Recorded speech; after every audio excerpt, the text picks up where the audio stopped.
Have you ever wondered what is FreeBSD and why should I try it? Stay tuned to find out.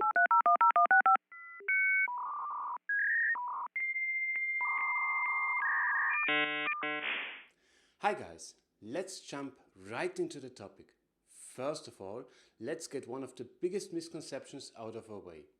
FreeBSD is not a Linux distribution, no matter whether it is listed as such every now and then. So, if not a Linux distribution, what is it? FreeBSD is a descendant of the Berkeley software distribution. This probably means nothing to you, at least if you really wondered what FreeBSD is. Let me explain.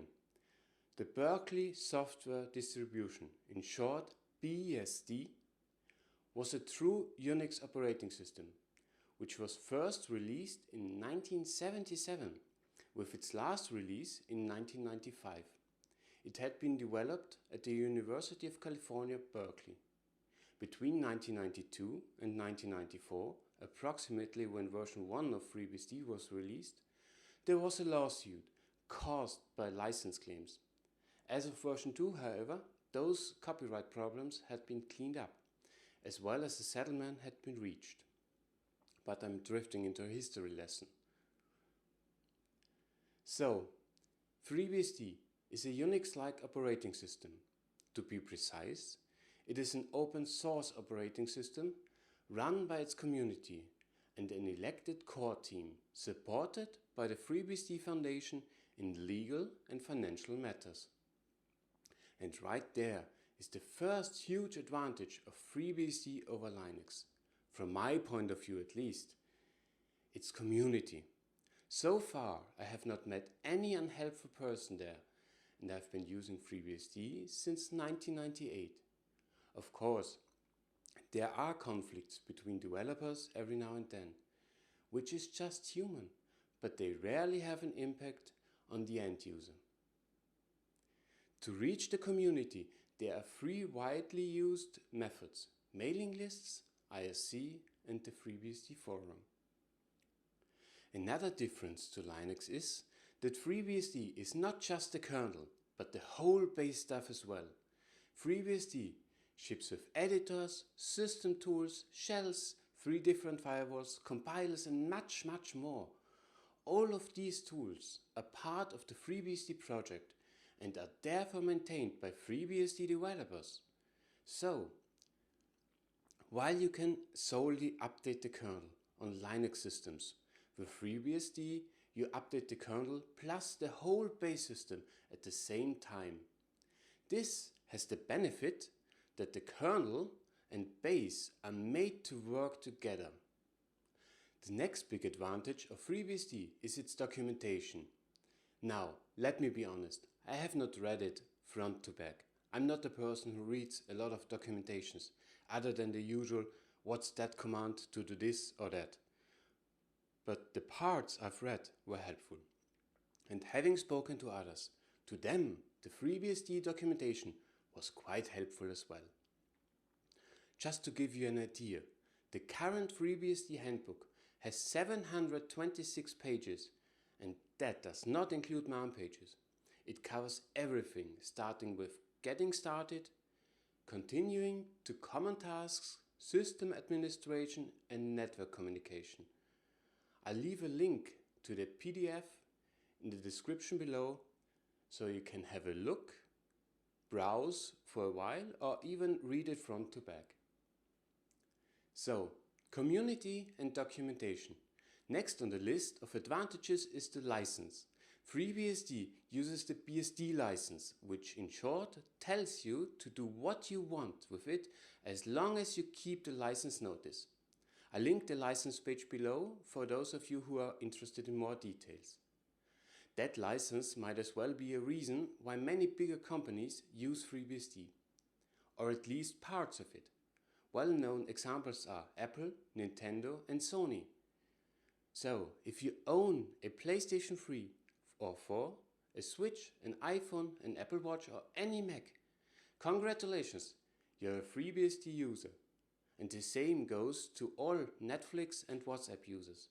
Those servers are running FreeBSD as well, so welcome to the club. Another huge advantage is FreeBSD's virtualization support. There are two native types of virtualization, jails and beehive. Jails are more like change root on steroids. You use the same kernel as the host, but everything else is separated. One of the nice features is that you can limit CPU and memory usage of jails. You as well have your own network interface inside the jail, so you can easily lock away unsecure software and only forward secure ports, for example. Beehive, on the other hand, is a fully fledged virtualization, like VirtualBox, for example. It's a relatively young piece of software. Nonetheless, it supports running Windows, Linux, and of course FreeBSD itself. Since FreeBSD's beehive aims more at servers, the graphical user interface output is done using VNC. This means, of course, playing on that, for example, Windows virtualization is no fun. But common tasks like browsing, writing stuff or similar is no problem, especially when you are using a remote desktop software. As for which programs you can use with FreeBSD, it's about the same list as with Linux. Firefox, Thunderbird, KDE, IntelliJ, VI, Emacs, VirtualBox, it's all there. FreeBSD even has a Linux emulation built in, which enables it to run Linux binaries directly. Previously, installing program was done through ports, which meant compiling them using a huge collection of scripts and patch files, the so-called FreeBSD ports collection. As of right now, this collection includes 34,425 programs, and it's growing. Nowadays, FreeBSD offers most of those ports pre-compiled, so you can simply install them using a package tool. The same is true for the base system, including the kernel. Again, previously you had to compile them yourself. Today, there's a binary update tool for it. And, as a little sneak peek, it's being worked on that the package tool can update kernel and base as well.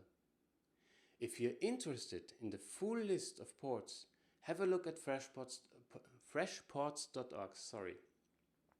As for file systems, FreeBSD natively supports the Unix file system, in short UFS, its successor UFS 2, and ZFS. Of course, file systems like FAT, NTFS, ext, and riser are supported as well, to a certain degree. Depending on the file system, you might need additional kernel modules, or you might be restricted to read-only mode. In regards of network file systems, there is support for NFS version 3 as well as 4 and the Samba file system, which means you can mount Windows shares. And now, last but not least, what can you use FreeBSD for? Well, pretty much everything that comes to mind. You can use it as a desktop system or on a server.